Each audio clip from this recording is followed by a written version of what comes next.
Hello mga guys, tingin ng inita ron, panahon na. Pero kining init, mo nag-ingon nila tambal sa atong panglawas. Kay makuha na to diha ang vitamin D. Busa kitang mga katauhan, nagkinanan og vitamin D atong lawas. Muna yung mga advice sa atong mga doktor. Gikan pa kaniadto. Pero sa atong analyze nganong gid ang taong kinanglan kay kayuhan sa atong lawas.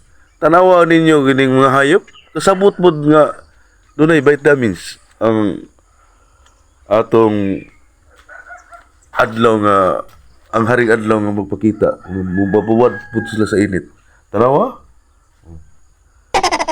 Nagpainit din sila kay decide sila nga dunay vitamin D. Hasta ang iring nagpabuhat sa init. Oh, niniksik pa yun. Mo na unsa kanindot ang adlaw. Sabi na paningto na ka. Ano yung mga orasa? Nindot kayo. Wow! Sa hayop nagpabuhat sa init. Doon kay ang adlaw labi na sayo pa. Doon ay vitamin D nga mahatag ani. Una kamong usab nga nakita ning video. Kinahanglan gyud magbuhat ta sa init.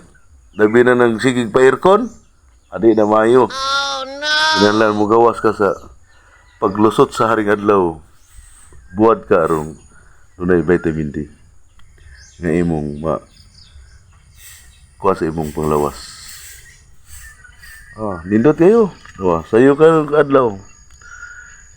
Ang iring o ang iro nagbuhat sa init. Okay. Natuog naman siguro iro o patay ka ni. Buhi dahil.